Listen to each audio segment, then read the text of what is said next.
My name is Mohammad हारून। जैसा कि अभी आपने बताया कि पाकिस्तान के बनने में जो इश्क और जुनून था वो तो माशाल्लाह आपने बहुत फैसिनेटिंग तरीके से उसको डिस्क्राइब किया। तो इस बारे में ज़रा थोड़ा सा एलेबरेट कीजिएगा कि ग़ज़वा हिंद क्या है और इसकी क्या अहमियत है, हुज़ूर अकरम सल्लल्लाहु अलैहि वसल्लम की अहादीस हमें क्या बताती हैं, क्या निशानियाँ दिखाती हैं। इसके अलावा शान मुतल्ला वली हो गए, उनकी प्रेडिक्शंस मौजूद हैं, अल्लामा इकबाल की प्रेडिक्शंस मौजूद हैं, और इस बारे में हमारी यूथ ने क्या करना है, उसका क्या रोल है।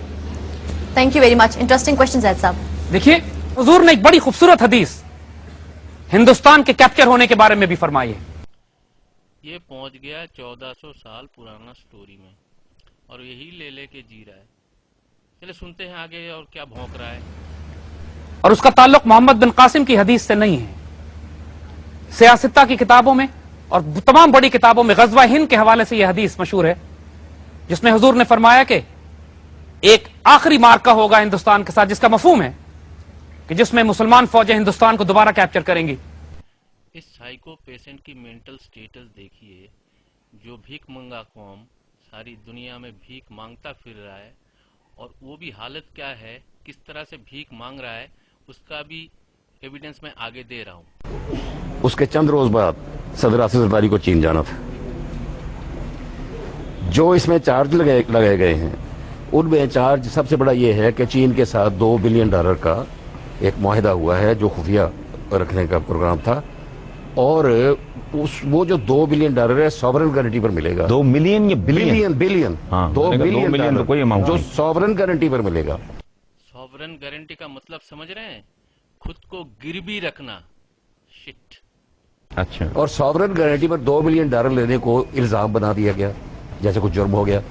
आपको मालूम है जितनी आईपीबीज हैं ये सॉवरन गारंटी पर ही आई हुई है। ठीक है। जितने रेंटल आ रहे हैं सॉवरन गारंटी पर ही आ रहे हैं, और जो पैसा मिल रहा है सॉवरन गारंटी पर मिल रहा है। और अब सॉवरन गारंटी पर भी पैसा देने को तैयार नहीं है कोई। और $2 बिलियन आपकी साख, आपकी रेपुटेशन। मैं थोड़ा सा एक्सप्लेन कर लूं कि $2 बिलियन की इतनी बड़ी इन्वेस्टमेंट तो कोई देने को तैयार नहीं आपको इस वक्त। इनके अपने खुद कह रहे हैं कि कोई बाहर का मुल्क इनको भीख देने को तैयार नहीं है। क्या रेपुटेशन है, वाह क्या बात है। अब ये दिमागी हालत मेंटल पेशेंट को देखिए कि कोई मुल्क इनको भीख देने को तैयार नहीं है। वो ये सोच रहा है कि इंडिया को कैप्चर करेगा। मेरे ख्याल से ये सोच ये रहा है कि गिल्ली डंडा लेके इंडिया को कैप्चर करने आ जाएंगे। वाओ। और उसके शोहदा अफजल शोहदा होंगे, उसके गाजी अफजल गाजी होंगे। तो हुजूर ने उसको ग़ज़वा फरमाया है, यानी उसमें अजर और सवाब ग़ज़वे जितना, और उसकी मजीद रूहानी डायमेंशंस हैं। वो एक गैर मामूली मार्का होना है। हम आम ये बात सुनते और पढ़ते हैं कि पाकिस्तान मदीने के बाद दूसरी इस्लामी नजरियाती रियासत है, और साथ में ये भी सुनते हैं कि सारे मुस्लिम वर्ल्ड के अंदर ये सबसे बड़ा भिखारी कौम है। और आज एक और गैर मामूली पहलू आपको पाकिस्तान का बताते हैं। मदीने का पूरा नाम मदीना तैयबा है, जो हम प्यार से मदीना मुनव्वरा या मदीना तैयबा कहते हैं। यानी कि वो एक पुराना गाना है ना, तैयब अली प्यार का दुश्मन हाय है, जो छक्के लोग गाते हैं, वही है मामला। लफ्ज पाकिस्तान 2 हिस्सों का बना हुआ है, पाक और इस्तान। दोनों फारसी के लफ्ज हैं। इस्तान कहते हैं वो शहर, वो जगह जहां वो लोग रहते हैं, तुर्कमानिस्तान, ताजिकिस्तान, उज्बेकिस्तान, काजाकिस्तान, यानी तुर्क रहते हैं, तुर्कमान रहते हैं, उज्बक रहते हैं, काजिक रहते हैं। पीछे से खांसी की आवाज सुनाई दे रही है। इनके होस्ट कह रही है कि आप बहुत ज्यादा भौंक रहे हैं, थोड़ा कम करे, ज्यादा मत भौंके। और हमें बचपन से पढ़ाया गया था कि पहला कलमा तैयब, तैयब माने पाक। और ऐसा पढ़ाया गया कि मैं एक मेंटल पेशेंट बन गया। क्या करूं? तो पाक का मतलब है तैयब या तैयबा, और इस्तान का मतलब है मदीना। लफ्ज पाकिस्तान का लिटरल तर्जुमा अरबी में मदीना तैयबा है। सब अरबी फारसी ये सब लैंग्वेज का मतलब है। खुद की कोई लैंग्वेज नहीं है, खुद की कोई पहचान नहीं है, खुद की कोई आइडेंटिटी नहीं है। Very good. ये अल्लाह की एक डेस्टिनी थी, एक तकदीर थी कि ये नाम भी हमें वो दिया गया है कि जो मदीना सानी का है। साथ में अल्लाह के फजल से हमें और एक नाम मिल गया, द कंट्री ऑफ बेगर। ये तकदीर है और ये होगी इंशाअल्लाह।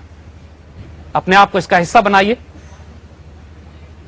ये सादत 1400 साल से मुसलमान मिल्लत इसका इंतजार कर रही है।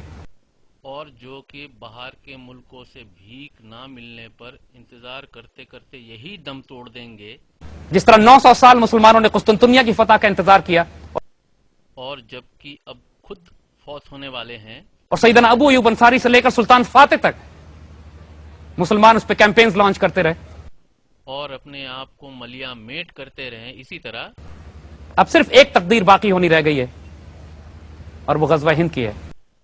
जबकि इनके अपने मुल्क टुकड़े टुकड़े होने को जा रहा है। कितने टुकड़े होंगे मालूम नहीं। एक दिल के टुकड़े हजार हुए, कुछ यहाँ गिरा कुछ वहाँ गिरा, वो वाला मामला होगा। एविडेंस ये पाकिस्तान के अंदर एक बिल बोर्ड है जो कि 40 फीट बाई 60 फीट इसका साइज है। बहुत जगह पे देखा जाता है जो कि नॉर्थ के साइड में वो पाकिस्तान से अलग होकर पाकिस्तान को टुकड़े करके अलग अपना स्टेट बनाना चाहते हैं, पुख्तुनिस्तान। और this is the evidence of Balochistan जो कि इनसे अलग होना चाह रहे हैं।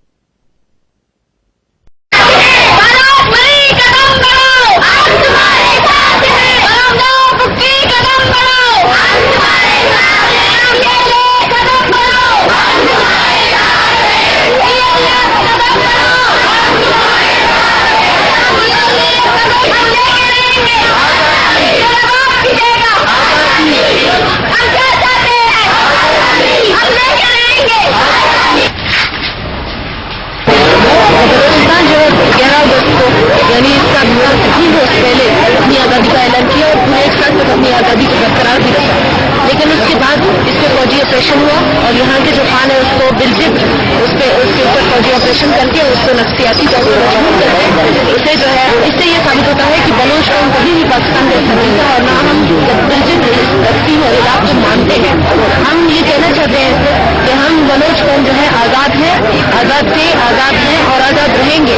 वो जितने भी अपनी फौजी ऑपरेशन, अपनी फौजी टैंकों, अपने बम्मा में तैयारों और अमेरिका की दी हुए इमदाद और खैरात से हमें दबाने की कोशिश करें, लेकिन वो हमारा है, हमारी अपनी शनाख्त है, हमारी अपनी आइडेंटिटी है। हम अपनी आइडेंटिटी, अपनी शनाख्त, अपनी बका को किसी भी सूरत में पाकिस्तान और उसकी मैशत के लिए तबाह नहीं होने देंगे।